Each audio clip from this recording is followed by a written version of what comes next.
I want to tell you about something strange that happened to me. It happened on a small island in a big lake in Canada. Many people from the cities of Montreal and Toronto go to lakes like this one in the summer.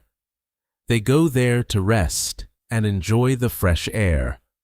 Our whole group, almost 20 people, had spent the summer on this island. But the summer was over now, and everyone went home to Montreal. Everyone except me. I stayed on the island alone for 1 or 2 more weeks. I needed to study for my law exams, and I had not done enough studying during the summer. So I thought the island would be quiet now. It would be a good place to study. It was late September. The weather was getting cooler. The big fish in the lake were starting to move because the water was getting colder too. The island was covered with trees, maple trees, cedar trees, and other tall trees. There was only one small path. It went from the front door of our cottage, through the trees, down to the place where we kept our canoes. The trees grew so close to the cottage that when the wind blew, the branches touched the roof and the walls. It made strange noises at night. Inside the cottage, there was a sitting room where I planned to do my reading. Above it was a small bedroom with a little balcony. I chose this room for myself. It had the best bed, and the window looked out toward the sunrise. I liked this room very much. For the first few days, everything was fine. During the day, I read my law books. In the evening, I lit the lamps and continued reading. Or I just sat and looked at the lake. The island was completely quiet now, very different from the summer when there were always people talking and laughing. But even in the quiet, I sometimes thought I heard old sounds, a voice, a laugh, as if the island remembered all the noise from the summer. I told myself this was only my imagination. I was busy with my books, so at first I did not think much about being alone. But slowly, something began to change. I started to feel that I was not really alone on the island. I could not explain this feeling. There was no proof, but the feeling grew stronger every day. By the 10th day, I woke up one morning with a strange fear. I did not feel safe in my little room upstairs anymore. So, I moved my bed down to the sitting room, closer to the door. I told myself I only wanted to be more comfortable, but really, I think I wanted to feel safer. After this, it became harder and harder for me to focus on my studies. My mind kept wandering. I would look up from my book for no reason, as if I expected to see something. I did not know what I expected to see, but I always felt watched. At night, the noises of the island seemed louder than before. The wind moved the branches against the roof. The water moved against the rocks below the cottage. Small animals moved through the leaves outside.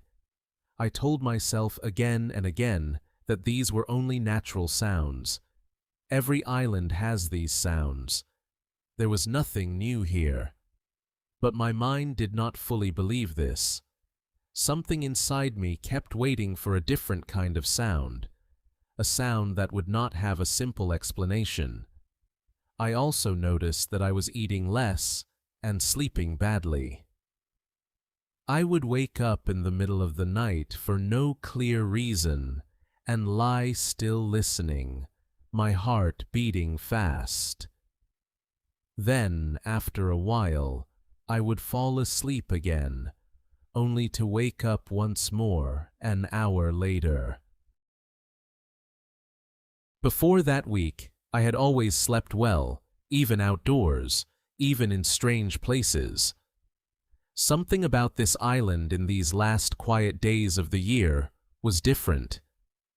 One afternoon, I decided to walk outside for some fresh air.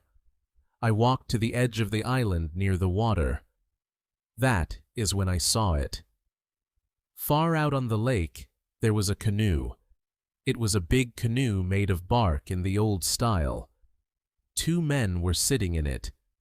From the distance, I could see that they looked like Native American men, quiet and still, paddling slowly. I watched them for a moment. Canoes were not unusual on this lake, but something about this one felt wrong. Then I saw a second canoe and a third. Each canoe had 2 men in it, paddling in the same slow, quiet way. They were moving around the island again and again in a big circle. They did not come closer. They did not go away. They just circled as if they were watching the island, as if they were watching me.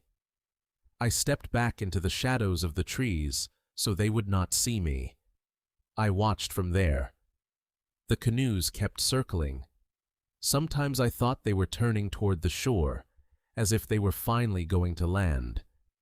My heart beat faster each time, but then they would turn again and continue circling. The sun began to go down behind the trees on the mainland. The sky turned red and orange, and the colors reflected on the water. I watched until the light became too weak to see clearly. The canoes were still there, still moving around the island, silent shapes in the fading light. I could not stay and watch any longer. Fear took control of me. I ran back along the path to the cottage. My hands were shaking. Inside, I blew out all the lamps so no light would show through the windows. I found my rifle and held it close. I sat in the dark, listening to every sound outside, the wind in the trees, the water against the rocks, and my own heartbeat. I do not know how long I sat there. It felt like hours. My whole body was tense, as if I could not move even if I wanted to. I was waiting for a sound at the door or a face at the window, but nothing came. Slowly, the night passed, and no one landed on the island. By morning, I was exhausted, but alive and alone as before. The next morning, in the daylight, everything looked ordinary again. The lake was calm and blue. The trees stood still. I almost laughed at myself for being so afraid the night before. I told myself that the men in the canoes were probably just local fishermen or travelers passing through, and that my tired mind had made the whole thing seem more frightening than it really was. For a few hours, I felt better, and I even sat down and tried to read again. But when the afternoon came, I found myself walking back to the edge of the island, unable to stop myself. I told myself I only wanted to check the weather or look at the lake. But really, I wanted to see if the canoes were still there. I stood at the same spot as before and waited. At first, there was nothing, only water and sky. Then slowly, I saw them again. The same slow, quiet shapes far out on the water, circling as before. This time, I did not stay to watch.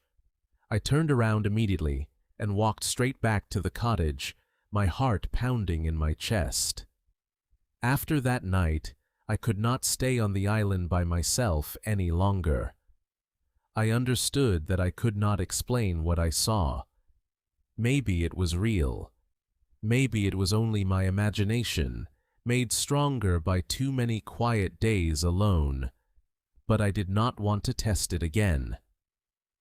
The next day, I took my canoe and paddled to the mainland. There was a farmer who lived not far from the lake, and I asked him if I could stay with his family for the rest of my time there. He said yes. I spent my last days finishing my studies at his house, surrounded by his family and the normal sounds of daily life: voices, footsteps, cooking, and laughter. It felt good to hear these ordinary sounds again.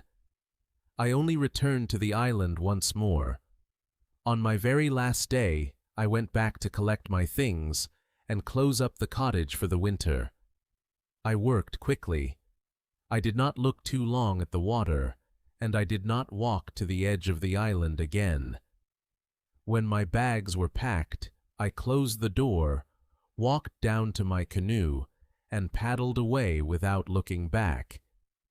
To this day, I cannot say for certain what those canoes were, why they circled the island like that, or why I felt watched during those quiet weeks alone. Maybe there is an explanation. Maybe long ago something happened on that island, something that left a memory behind in the rocks, the trees, and the water. Or maybe it was only the mind of a tired young woman, alone for too long, with nothing but her books and her imagination for company. I only know this: I have never gone back to that island alone again, and I never will.